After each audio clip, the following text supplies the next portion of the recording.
So, excuse me. So I didn't really.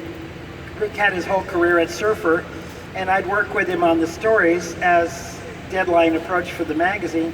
Sometimes you see a little guy, Shine Boy guy. That's the little running satire about Rick teaching me how to shine shoes. He's in a lot of the Rick Griffin and Stoner Adventures and Murphy Adventures. So, but Rick had his whole career going. Well, I'm off in India traveling the world, and then I'm working for MGM and United Artists and 20th Century Fox, and I'm living in New York, and I'm scoring movies like Goodbye Mr. Chips and Zabriskie Point and things like that. And then I get a job offer from Albert Grossman, who is the personal manager for Janis Joplin and Peter, Paul and Mary and Paul Butterfield and James Cotton and Richie Havens and Bob Dylan and the band. And finally he gives me a job offer to come back from New York and live in California. I'm going, I can go home because I really like it here in California, best of all. So I got home, and Rick had left Surfer magazine and gone to San Francisco and built a career as one of the great poster artists of all time. His like his Hendrix eyeball or poster, just the poster, not the original art, sells for like 30 grand if you have one. First printing. They've been reprinting and reprinting and reprinting. So he comes back down.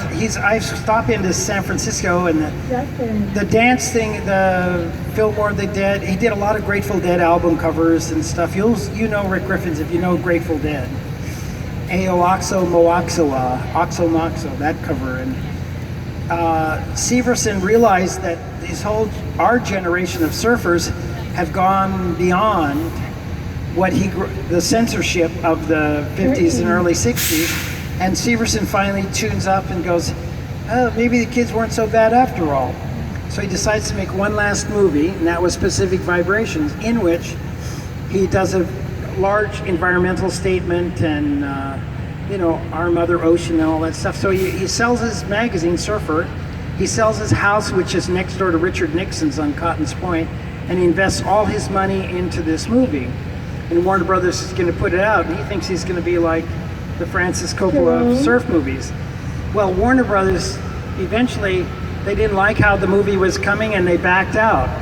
So Severson had basically invested everything he owned and lost it all. And the criticism was the music, the title song sucked. So he's destitute. So Rick Griffin says, go see Randy, he'll fix your music for you. So Severson comes up to downtown LA and comes to me, like the 10th grader. He forgot I was the guy that introduced him to Rick, when I was 14. So he said this and that and blah, blah, blah. And everyone says my title song sucks. And I said, well, come on in, let's listen to it. So he put it on, put on the demo, and I listened to it, and I said, well, they're right, it definitely sucks. So he said, Rick said you could make me a hit record. I said, well, I don't know if I can do a hit record, but I could sure make it sound a lot better. And at that time I was doing an album of unreleased Dylan tunes, and the drummer was Jim Keltner. Do you know that name? Do you know the Traveling Wilburys? He's the drummer in the Traveling Wilburys. He played on George Harrison's records, John Lennon's records, Leon Russell, lots of Bob Dylan records. So he's the drummer, Rick Lancelot's the singer, and we go in and we crank it up. And John liked this title song the way we did it so much, he recut the whole opening to his movie, and I ended up doing 16 songs for his movie, and he sold it to American International Pictures, and he got to move to Hawaii and live happily ever after until a few months ago.